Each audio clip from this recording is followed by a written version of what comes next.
30,000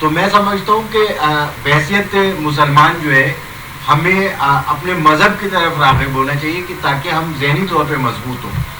اس کے ساتھ ہی میں آپ سے یہ پوچھنا چاہوں گا کہ سر 1.5 لاکھ طلاق کے کیسز، اب 1.5 لاکھ طلاق کے کیسز کیا یہ سست روی کا شکار ہے، کورٹس کی کمی ہے یا وکلا کی تعداد کم ہے؟ نہیں، وکلا ماشاءاللہ ہمارے یہاں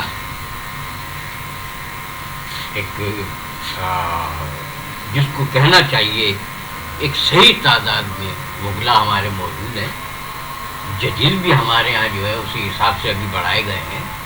لیکن بات اصل میں یہ ہے کہ یہاں پہ میں یہ کہوں گا کہ وہ راہ گردشوں میں ہردم میرے عشق کا ستارہ، کبھی تجھ کو نیند آئی کبھی سو گیا زمانہ.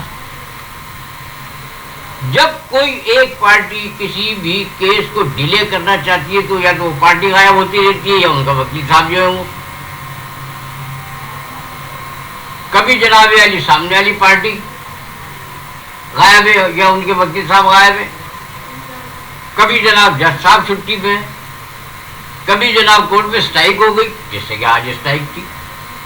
تو اس میں کافی فیکٹر ہیں اس کے ڈیلے کے.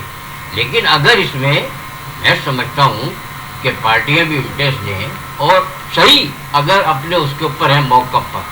دیکھو ایک تو یہ ہوتا ہے کہ جو کسی کی باتوں میں آ کے زبردستی اس نے شوہر کے خلاف کیس کر دیا، میں کھلا چاہتی ہوں اور کھلا آگے داخل کر دیا، لیکن اس کا کوئی ایک ریزن نہیں ہے ایسا کہ جس کو وہ آگے تو پھر وہ ظاہری بات ہے کہ چور والی حرکت ہوتی کہ کبھی ادھر سے نکل گئے کبھی ادھر سے بھاگ گئے، شوہر کا سامنا نہیں کر رہے، بچ رہے ہیں کہ کسی طریقے سے بخلا گرانٹ ہو جائے. اس کی وجہ سے بھی ڈیلے ہوتا ہے. ابھی میرے پاس ایک کیس ہے، ابھی ریسنٹلی میں آپ کو بتاتا ہوں، میں نام نہیں لوں گا پارٹیز کے. لڑکا اور لڑکی نے محبت کی شادی کری، باقاعدہ لڑکی جو اپنے گھر کو چھوڑ کے آ گئی. لڑکا پرائیویٹ بزنس کرتا تھا، بڑا پیسے میں کھیلتا تھا، کسی تنظیم سے بھی اس کا تعلق تھا، لاکھوں روپے کا ہیر پھیر ڈیلی ان کا وہ تھا. وہ اپنے پہلے شوہر کو چھوڑ کے کسی بھی طریقے سے اس سے خلا یا طلاق جو واٹ ایور از دیئر، اس کا بیک گراؤنڈ مجھے نہیں پتا، چھوڑ کے آئی اور آ کے اس سے شادی کری. حالانکہ یہ لڑکا پہلے شادی شدہ تھا، اس سے شادی کری، لو جی رہتے رہے. اس نے الگ رکھا، پہلی وائف سے الگ رکھا اس کو. گھر پہ کسی کو یہ نہیں کہ میں نے شادی کر لی، ہاں بس ٹھیک ہے، ہاں صحیح ہے. اتفاق کی بات یہ ہے کہ بس جب آتا ہے بندے کا ستارہ گردش میں، رینجر سے جوان آئے ایک دم پتہ نہیں کس کی کمپلینٹ ہے، اس کو بھاگی لے. 21 ماہ وہ رینجرس کی اس میں ٹیبل میں رہا ہے اور کہاں کہاں رہا ہے اس کو خود نہیں پتا کہ کہاں رہا. اس کے بعد جناب اس کو چھوڑا ہے، چھوڑا بھی کس طریقے سے کہ تھانہ سعید آباد کے حوالے کر دیا کہ بھائی یہ، اور انہوں نے ایک کیس بنا دیا ATC کورٹ کا، وہاں بھیج دیا، ایک اسلحے کا بنا دیا. وہ جناب اس میں الجھ گیا کہ کسی کو بتائے بھی تو کیا بتائے. خیر وہ وائف کو انہوں بلوایا، ماں کو بلوایا، جب تھانے میں ان سے ملے تو جی وہ ہوتا رہا. اس دوران جناب علی جب وہ دیکھا کہ اب یہ شوہر تو بڑا مشکل ہے، اس کا تو کچھ پتہ ہی نہیں چل رہا ہے، وہ جناب علی اللہ معاف کرے کہ نہ جانے کیا سیٹنگ ہوئی، کیا بات ہوئی، تو انہوں نے تو شوہر کے خلاف خدا کا کیس کر دیا کہ میں تو رہنے ہی کہتی ہے، تو بڑا کرمنل آدمی ہے. اور شوہر کا کہنا یہ ہے کہ مجھے پتا یہ کس کی وجہ سے کر رہی ہے. اب کیونکہ میں کنگلا ہو گیا ہوں، اتنا عرصہ ہو گیا، کاروبار میرا تباہ ہو گیا، یہ تو صرف آئی پیسے کی وجہ سے. اب وہ مجھے پتا ہے لیکن ڈسکلوز کروں گا کہ نہیں میں کسی اور وقت. یہ بھی وجہ، سب سے بڑا فیکٹر یہ بھی ہے کہ پیسہ دیکھ کے جو ہے وہ کر لینا، اور پھر اس کے بعد جب پتہ چلا کہ اب اس کے حالات ڈاؤن ہو رہے ہیں تو پہلے چلو جی جان چھوڑا. اچھا چوہان صاحب کہتے ہیں کہ جہاں پہ اسلام کا ذکر ہو، جہاں پہ مذہب کا ذکر ہو، وہاں پہ عدل فاروقی جو ہے وہ لازم و منظور ہے. صحیح. اور اسی طرح 1857 کے بعد محمدن لاء کا نفاذ. صحیح. تو آپ کیا سمجھتے ہیں کہ برٹش لا اور محمدن لا میں کیا فرق ہے؟ کیونکہ آج کل ایک نئی ٹرینڈ جو ہے وہ یہ ہے کہ عورت آزادی مارچ، عورت کی آزادی، تو یہ دونوں لاز جو ہے وہ عورتوں کو کیا تحفظ فراہم کریں؟ دیکھیں میں اس میں آپ کو واضح کر دوں کہ یہ یورپ کی مثال دینا یا کسی اور قانون کی مثال دینا بہت بڑی حماقت کی بات ہے. جتنا اسلام نے عورت کو آزادی دی ہے اور جتنی عزت دی ہے اور جو مقام عطا کیا کسی قانون نے نہیں, نہ ہی کسی اور معاشرے. اسلامی معاشرے کے علاوہ عورت کا مقام تو کسی اور معاشرے میں ہے ہی نہیں. جس طریقے سے عورت کو سمجھ لے کہ ایک سر کا تاج جس کو کہتے ہیں, جو اسلام نے عورت کو وہ بنا کے پیش کیا, جس کی مثال آپ کے سامنے ہے. حضرت صلی اللہ علیہ وسلم سے جب بھی کچھ سوال کیا گیا اماں عائشہ کے بارے میں, تو دیکھیں ان کے کیا ان کے الفاظ ہوتے ہیں ان کے لیے. یہ ہمارے معاشرے کے لیے ایک بہت بڑا سبق ہے, ایک بہت بڑی لائن ہے کہ یہ اسلامی معاشرہ عورت کو کتنی آزادی بھی دی, ایک مقام بھی دیا. اتنی آزادی اور مقام, یہ مقام ایسے ہے کہ بینگ مسلم ہم سب جانتے ہیں کہ ماں کے پیروں تلے جنت ہے. تو میں سمجھتا ہوں کہ عورت کے لیے اس سے بڑا مقام نہیں ہو سکتا. بینگ مسلم ہم جانتے ہیں کہ عورت جو ہے وہ خاتون اول, وہ جنت کی سردار ہے میں سے ایک ہے. ایسے ہی سر؟ بالکل بالکل بالکل بالکل بالکل. لیکن ہمیشہ یہ دیکھا گیا ہے کہ عورت جو ہے وہ اپنے آپ کو مظلوم ظاہر کر رہی ہوتی ہے. اور ہمارے وکلا, ہمارے ساتھی وکلا جن کے بارے میں عذرائے تفنن کہوں گا کہ پیدا ہوئے وکیل تو شیطان نے کہا کہ لو آج ہم بھی صاحب اولاد ہو گئے.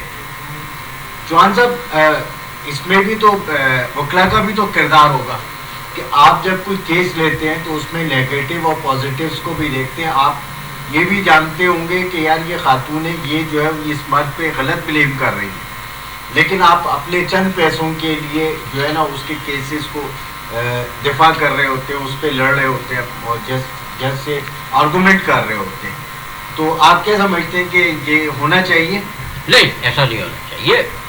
میں اس چیز کے خلاف ہوں, لیکن کم از کم جب کسی بھی وکیل کی نالج میں یہ بات آ جائے کہ اس کے پاس جو کلائنٹ آیا ہے وہ سراسر جھوٹ اور غلط کی بنیاد پہ آیا ہے, جب بھی اس کی نالج میں یہ بات آئی ہو تو میں سمجھتا ہوں کہ اس کو اپنا وکالت نامہ ڈنڈا کر لینا چاہیے کہ آپ نے مجھے غلط کہانی سنائی تھی, لیکن اب مجھے پتہ چلا کہ ایسا کچھ بھی نہیں. اور آپ کسی کے کہنے پہ یا کسی کے بہلانے پھسلانے پہ جو ہے اس کے اوپر یہ الزام تراشی کر کے یہ کام کروں گا, میں اپنا وکالت نامہ اس سے ڈنڈا کروں. اچھا چوہان صاحب, آپ کی زندگی میں کبھی کوئی ایسا واقعہ؟ ہاں, اکثر ہوئے میرے ساتھ تو ایسے واقعے کہ آیا بعد میں پتہ چلا. ابھی ریسنٹلی, ابھی پرسوں کی بات ہے, میں نے اپنے کلائنٹ کی طرف سے کیس کیا. کل پرسوں اس کی وائف آئی ہوئی تھی کورٹ میں, میں نے بڑا ٹھوک بجا کے جیسے اس نے کہانی بتائی میں نے وہی لکھی, اپنا WS میں نے داخل کیا. ان کو کاپی ملی تو پرسوں ان کی ڈیٹ, جب کاپی میں نے ان کو سپلائی کری پچھلی ڈیٹ پہ تو پرسوں ان کی تاریخ تھی. اور انہوں نے جب پڑھا ہوگا تو پرسوں وہ آئے. اتفاق کی بات یہ کہ میرا کلائنٹ آ نہیں سکا تھا, وہ کئی کسی بیماری کی وجہ سے اس نے بتا دیا تھا کہ میں نہیں آ سکوں گا, آپ ڈیٹ لے لیجیے گا. وہ آئے, پیشکار سے انہوں نے پوچھا کہ بھائی ان کے وکیل صاحب آئے تو ہمیں ملوا دیں. جیسے میں گیا کورٹ میں تو اس نے کہا بھائی آ گئے سر, وہ جی اس کا بھائی ساتھ تھا لڑکی. اچھا معتبر آدمی, باریش آدمی, شکل سے دیکھنے سے بھی نظر آ رہا تھا کہ ہاں کچھ دیندار آدمی ہے. میں کہا وکیل صاحب آپ وہ فلاں کے وکیل ہیں؟ میں نے کیا آئے ذرا میری ایک دو باتیں سنے گیا. ہاں, میں نے کہا ایک دو کیا, میں نے کہا جتنی سنائیں گے میں سنوں.